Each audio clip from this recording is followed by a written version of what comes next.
आमच्या पक्षातील आमदार खासदार पद पक्ष चिन्ह घेऊन आमचं आयुष्य उद्ध्वस्त करून गेले। माझ्या मुलीचा वाढदिवस देखील मी कोर्टात केला आहे अशी खंत सुप्रिया सुळे यांनी व्यक्त केलाय। त्याचबरोबर महाराष्ट्रातील जनतेचे मनपूर्वक आभार। 1 वर्षांपूर्वी आम्ही कुठे होतो आणि आज कुठे आहोत? 1 वर्षापूर्वींना पक्ष कुठे होता, चिन्ह कुठे होतं? आमदार खासदार जी सत्तेची पद होती त्यातील पक्ष चिन्ह घेऊन आमचं आयुष्य उद्ध्वस्त करून ते घेऊन गेले। मुलीचा वाढदिवस कोर्टात केलाय। सत्य परेशान हो सकता है मगर पराजित नाही अशी प्रतिक्रिया देखील त्यांनी यावेळी व्यक्त केली आहे। मी विनम्रपणे महाराष्ट्राच्या मायबाप जनतेचे मनपूर्वक आभार मानते। खरं तर या मायबाप जनतेच्या समोर नतमस्तक होते की 1 वर्षापूर्वी आम्ही कुठे होतो आणि 1 वर्षानंतर आज कुठे आहोत बघा। 1 वर्षापूर्वी ना पक्ष होता ना चिन्ह होते।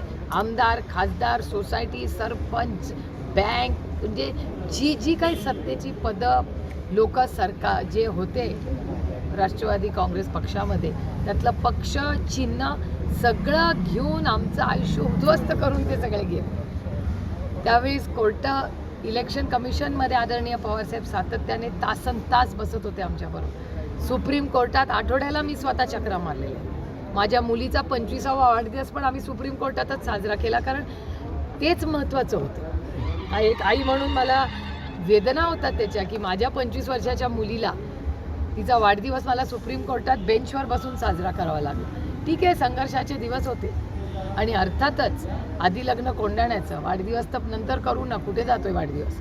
पण ही लढाई करून महाराष्ट्राची मायबाप जनता जी स्वाभिमानी राष्ट्रवादी काँग्रेस पक्ष आणि स्वाभिमानी महाविकास आघाडीच्या बरोबर जी उभी राहिली, सत्य परेशान हो सकता है लेकिन पराजित नहीं हो सकता।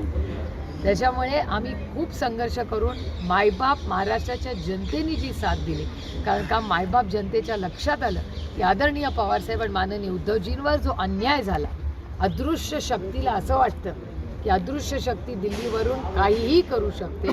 त्या राज्यांनी दाखवून दिलं की अदृश्य शक्ती देश चालवू शकत नाही। हा देश फक्त आणि फक्त भारतरत्न डॉक्टर बाबासाहेब आंबेडकरांच्या संविधानानेच चालणार। ताई, पुणे सातारा महामार्गावरती तुमचा जो मतदारसंघ आहे त्या मतदारसंघात खेड-शिवापूर टोलनाका क्रॉस केल्यावर मोठ्या प्रमाणात खड्ड्यांचं साम्राज्य आहे। अजूनही तो रस्ता महामार्ग झालेला नाही आहे। 2013-14ला खरं तर ते काम होणं अपेक्षित होतं, पण अजूनही झालेलं नाही आहे। यावरनं बरीच टीका होती आहे। सातत्याने गडकरीसुद्धा भूमिका मांडतात, पण नागरिकांचे हाल होतात, प्रवाशांचे हाल होतात। पूर्णपणे तुमचा प्रश्न मान्य आहे। योगायोग बघा, म्हणजे 2 गोष्टी झाल्या। मागच्या सेशनमध्ये पार्लमेंटमध्येही पुन्हा एकदा सविस्तर मी गडकरी साहेबांशी बोलले। ते आमचा तो युक्तिवाद ह्याच्यातच झाला आणि अतिशय म्हणजे मी गडकरी साहेबांचे मनपूर्वक आभार मानते की त्यांच्याही मनाचा मोठेपणा की त्यांनी स्पष्टपणे कबूल केलं की हो, कॉन्ट्रॅक्टरचा प्रॉब्लेम आहे, त्याला आम्ही ब्लॅकलिस्ट केला आहे। आणि परवाच्या दिवशी जेव्हा गडकरी साहेब आले होते कोथरूडला त्या सभेला, त्याही सभेमध्ये मी हा प्रश्न मांडला होता आणि गडकरी साहेबांनी शब्द दिला आहे आणि गडकरी साहेब ते शब्दाला पक्के आणि ते राजकारण करत नाही जेव्हा विकासाचा मुद्दा येतो तेव्हा। त्याच्यामुळे गडकरी साहेबांनी शब्द दिला की वेळ पडली तो पूर्ण कॉन्ट्रॅक्ट आम्ही कॅन्सल करू, काय जर भरावं लागलं सरकारला ते एक्स्ट्रा पैसे भरू, नवीन त्याच्यात आम्ही निर्णय घेऊ आणि लवकरात लवकर तो रस्ता पूर्ण करू, असं पुण्याच्या 10 दिवसापूर्वी अतिशय म्हणजे खूप मनाचा मोठेपणा दाखवून ते बोलले। काही केंद्रीय गृहमंत्र्यांच्या महाराष्ट्रात चक्रा वाढलेत, निवडणुका समोर येतात, कशा प्रकारे बघतात? अतिथी देवो भव, त्याच्यामुळे पाहुण्यांचं स्वागत झालंच पाहिजे। आणि आम्ही अदृश्य शक्तीवाले नाही, आम्ही संविधान बचाव आणि आम्ही संविधानाची ताकद आणि आमचं राजकारण आणि समाजकारण हे फक्त संविधानच केंद्रबिंदू ठेवून आहे। त्याच्यामुळे त्यांची अनेक दिवसाची इच्छा होती आणि आम्ही दर 2-3 महिन्यांनी अशी शिबिरं घेतोच की एक पॉलिसी लेवलला आहे बघा। काही असतं तरी हा राजकीय पक्ष आहे जो विचारधारेने चालतो, म्हणजे अर्थातच पॉलिसी लेवलला काय निर्णय सरकार घेतं, त्याचे इम्प्लिकेशन्स, त्याच्या झालेली त्याचे प्लस पॉईंट्स आणि मायनस पॉईंट्स, इम्प्लिमेंटेशन गॅप्स, हा एक राजकीय पक्ष आहे ज्याची विचारधारा आणि त्याच्यावर सातत्याने देशात आणि राज्यात होणाऱ्या गोष्टी त्याच्यावर एक मनमोकळेपणे चर्चा. ताई काल तुम्ही बोलला की नितीन गडकरींनी जे वक्तव्य केलेलं होतं माझी लाडकी बहीण योजनेवरून, तर अजितदादा काल असं म्हणालेत की जर अडचण असली तर योजना आणलीच नसती आणि त्यामुळे नितीन गडकरींशी या संदर्भात मी सुद्धा बोलेन असं दादा म्हणतायत. नाही, data speaks louder than words ना. नंबर्सच बघा ना, नंबर डेटा हा जास्त महत्त्वाचा असतो आणि महाराष्ट्र सरकारकडून जो डेटा येतोय, एक असा कायदा माननीय अटलजींनी केला होता ज्याच्यामध्ये किती तुम्ही लोन घेऊ शकता कुठल्याही राज्याला आणि केंद्र सरकारला, त्याला काही लिमिट्स त्या काळात घातल्या होत्या आणि त्या लिमिट्सला बजेट केंद्रबिंदू ठेवून किती लोन घेऊ शकतो ह्याची अगदी सविस्तर मांडणी एक पॉलिसी म्हणून, ज्याला FRBM ॲक्ट म्हणतात केंद्र सरकार म्हटलं, फिस्कल डेफिसिट ज्याला इंग्रजीत म्हणतो, त्याचं कंट्रोल करण्यासाठी. आणि तो माननीय अटलजी जेव्हा प्राईम मिनिस्टर होते तेव्हा केला होता. त्याच्यानंतर FRBM ॲक्टचं इम्प्लिमेंटेशन जरी तो अटलजींनी केलेला असेल तर तो चांगला होता, म्हणून मनमोहन सिंग साहेबांच्या सरकारने पुढे नेला, अजून त्याच्यात सुधारणा आणली सगळ्यांच्या चर्चेची. त्यामुळे मग भारतीय NDA असेल किंवा UP असेल, FRBM ॲक्टबद्दल आमच्या सगळ्यांचं एक मत आहे. आणि त्यानंतर FRBM ॲक्ट हा जेव्हा आता आपण बघतो त्या ॲक्टप्रमाणे जो लोन महाराष्ट्र सरकार आणि राज्य अशी जी घेत आहे त्यांनी FRBM ॲक्टनी जो कॅप टाकला आहे त्याच्याहून जास्त निधी हा लोनमधून घेणं, कारण का त्याचा शेवटी इंटरेस्ट कधी ना कधी इंटरेस्ट भरावा लागेल, आज नाही उद्या नाही परवा, पण मग ते फंड रेज करायचं. त्याच्यामुळे FRBM ॲक्ट हा फॉलो केला जात नाही. असं साधारण जो डेटा आणि नंबर्स हा महाराष्ट्र सरकारकडून येतात वर्तमानपत्रात आणि चॅनलवरनं, त्याच्यावरनं दिसतं. आणि ह्याच्याबद्दल सविस्तर माननीय जयंत पाटील साहेब हे बोलले होते डिसेंबरमध्ये. त्यामुळे मला असं वाटतं जयंतरावांना हा प्रश्न तुम्ही विचारला तर डेटा वाईज ते सांगू शकतील. आणि अर्थातच जयंतराव हे अर्थतज्ञ आहेतच, पण गडकरी साहेब तेच म्हणतात, राज ठाकरे जे त्यांचे मित्रपक्षात होते ते म्हणतात, आणि जे इकॉनॉमिस्ट्स आहेत या राज्यात आणि देशातले जे उत्तम आहेत त्यांना राजकारणाचा कुठलाही संबंध नाही, काही संबंध नाही, तेही जर असं म्हणत असतील तर ह्याच्या अर्थ data speaks louder than words हा पहिला मुद्दा. आणि दुसरा मुद्दा, प्रत्येक कॅबिनेटमध्ये हे परत सुद्धा तुमच्या चॅनल आणि वर्तमानपत्रात, मी तर काय कॅबिनेटमध्ये नसते पण आपण म्हणजे आपल्याला जी माहिती मिळते त्याच्याप्रमाणे चॅनल आणि वर्तमानपत्रात रोज जेव्हा कॅबिनेट होते त्याच्यानंतर असं ऐकायला आणि वाचायला मिळतं की कॅबिनेटमध्ये फायनान्स मिनिस्टर वित्त मंत्रालयाने ऑब्जेक्शन घेतलं, पण कॅबिनेटनी ते ओव्हररूल केलं आणि निर्णय रेटला आहे जेव्हा फायनान्स मिनिस्ट्रीचं ऑब्जेक्शन आहे. हे वारंवार तुम्हीच दाखवता, त्याच्यामुळे ह्याचा अर्थ काहीतरी इम्बॅलन्स आहे ना. अर्थात ताई निवडणूक म्हणजे हा एक प्रश्न येतोच ना मनात.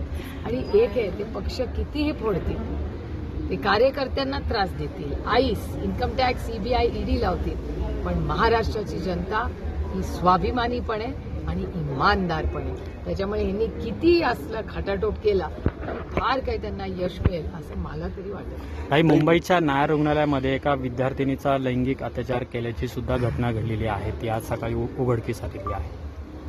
अनेक दिवस BMCच्या हॉस्पिटल्समधल्या या घटना वारंवार येत आहेत. मागच्या 10 दिवसापूर्वी पण जी मुंबईच्या हॉस्पिटलमध्ये घटना झाली त्याचा फॉलोअप मी स्वतः केलेला आहे. त्यात तिथले सगळ्या स्टुडंट्सचीही मी भेट घेतलेली आहे आणि महाराष्ट्र सरकारला त्याची एक पारदर्शकपणे लवकर निर्णय प्रक्रिया करून हे जे कोणीही व्यक्ती असेल, मला तिथला तो डॉक्टर आहे का कोण आहे ह्याच्यात पडायचंच नाही, कारण का सगळे डॉक्टर वाईट असतात. त्यामुळे आपण डॉक्टर का म्हणावं, आपण व्यक्ती म्हणू. कुठलीही व्यक्ती कुठल्याही ऑफिसमध्ये हॉस्पिटलमध्ये जागेमध्ये अशी गलिच्छ गोष्टी जर करत असेल तर फास्ट ट्रॅक कोर्टनी त्याला शिक्षा ही झालीच पाहिजे. आणि माझी सातत्याने महाराष्ट्र सरकारकडे की एन्काउंटर वगैरे करू नका, हा देश संविधानाने चालतो, व्यवस्थित कामं करा आणि त्या माणसाला त्या व्यक्तीला जो असं गलिच्छ कृती करतो त्याला भर चौकात फाशी द्या सगळ्यांच्या समोर. त्याच्याशिवाय हा प्रश्न एक आणि वर्दीचा धाक तर बसला पाहिजे, वर्दीचा धाकच राहिला नाहीये कुणाला या देशात, हे दुर्दैव आहे. फायदा समजतो. भाई, काल लक्ष्मण हाकेंचा एक व्हिडिओ व्हायरल झालेला होता. त्यांनी मद्यप्राशन केल्याचं मराठा समाजाचं म्हणणं होतं आणि काल गोंधळही बराच झाला कोंढवा पोलीस स्टेशनमध्ये. त्यानंतर लक्ष्मण हाकेंचं असं म्हणणं आहे की हे सगळं ओबीसी समाजाला बदनाम करण्यासाठी केलं जाते आणि काल त्यांची प्राथमिक चाचणीचा अहवाल आला, त्यामध्ये त्यांनी मद्यप्राशन केलं नाही असं डॉक्टरांचं म्हणणं आहे, जो प्राथमिक अहवाल होता. पण मराठा समाजाच्या आंदोलकांचं म्हणणं आहे की त्यांनी मद्यप्राशन केलेलं होतं. मग मी तर व्हिडिओज पाहिल्या नाही, त्याच्यामुळे मला याची काय माहिती नाही. व्हिडिओ पाहून तुम्हाला ताई, विधानसभेच्या तोंडावर तर मोठे इन्कमिंग सुरू आहे. तुमच्या संपर्कात कोणी आहे का आमदार येणार जाण? कारण आता भाजप असेल किंवा दादांच्या पक्षातील अनेक आमदार येण्यासाठी इच्छुक आहेत असं काही? तुम्हाला एक खरं सांगू, माझा फोन इन्कमिंगसाठी नेहमीच चालू असतो. तो 1.5 वर्ष मी नाही कुणाला ब्लॉक केलं, मी कधी करतही नाही. कारण का एका सशक्त लोकशाहीमध्ये आणि नात्यांमध्ये चर्चाही झालीच पाहिजे. ब्लॉक करून बोलणं बंद करून त्याला लोकशाही म्हणतच नाहीत ना. म्हणून मी म्हणते, विरोधक असला तरी तो दिलदार असला पाहिजे, या मताची मी आहे. आणि हे संस्कार आमच्या कैलासाची यशवंतराव चव्हाणांनी केले. दिल्लीतही माझा वावर बघा, माझं इंस्टाग्रामचं अकाउंट बघा. मी अनेक वेळा भारतीय जनता पक्षाच्या अनेक नेत्यांबरोबर माझे फोटो असतात. माझी सगळ्यांची वैचारिक लढाई आहे, माझी कुणाशी वैयक्तिक लढाई असण्याचा प्रश्नच आहे. नाही, पण आता अजित पवारांसोबत जे गेलेले आमदार मंत्री आहेत त्यांना परत पक्षामध्ये घेतलं जाणार आहे का? आणखी दिलीप वळसे पाटील, डायलॉग माझा होता का? माझा डायलॉग गेलेल्या मी सगळ्यांशी बोलत होते. आता ते बोलत ते का नाही ते माझ्या हातात नाही. मी संबंध ठेवू शकते का? तर ठेवू शकते. मी सगळे जे गेलेले आहेत सगळ्याच बाजूने माझे संबंध, मी कुणाशी कधीच संबंध तोडले नाही. कारण का, मी लोकसेवेसाठी राजकारणात आहे. त्याच्यात वैयक्तिक काय, कधी कोणाचं काम असेल कुठे आपला हात जोडायचा, विनम्रपणे विनंती करायची. आणि आपल्या लोकांसाठी एखाद्याला विनम्रपणे काम सांगण्यात, मदत मागण्यात कमीपणा कसला? तुमच्या मतदारसंघातील 2 खरं तर इंदापूर आणि दौंडचे 2 इच्छुक विरोधक तुमच्याकडे येण्यासाठी इच्छुक आहेत अशी चर्चा आहे. एक तर हर्षवर्धन पाटील आणि दुसरे थोरात. काय याच्या संदर्भात? नाही, मला याची काय माहिती. ताई, तुमच्याचकडून आहे. गाईला राष्ट्रीय याचा दर्जा काल देवेंद्र फडणवीसांनी घोषणा केलेली आहे. एकीकडे गायींची हत्या केली जाते, तर सरकारकडून अशा पद्धतीने त्यांना दर्जा दिलेला आहे. नाही, कसं आपण नेहमी गोमाताच म्हणतो, त्याच्यामुळे गाईला माता म्हणणारच आपल्याला संस्कृती आहे.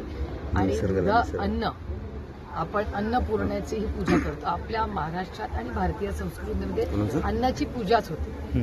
त्याच्यामुळे त्याच्यात काही मला काही नवीन वाटत नाही. जे संस्कार आपल्या सगळ्यांवर झालेले, बैलपोळा असतो त्याच्यात आपण करतोच ना, त्याच्यात त्याचे आभार मानतोच. आणि आम्ही सगळे शेवटी शेतकरीच आहोत. त्याच्यामुळे जे आणि कोणी मुंबई पुण्यात राहत असलं तरी शेवटी आपण सगळे शेतीतूनच जन्माला येऊन मोठे झालेलो आहोत. त्याच्यामुळे शेतीची नातं सगळ्यांचं नेहमी राहिलंच आणि आपल्या संस्कृतीतच ते आहे.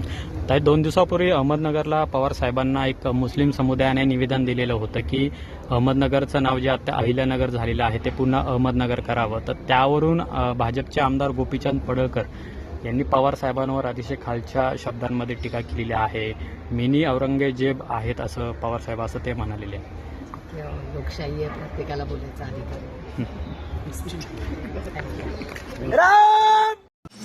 न्यूज मराठी 24/7 नवा भारत नवा विचार.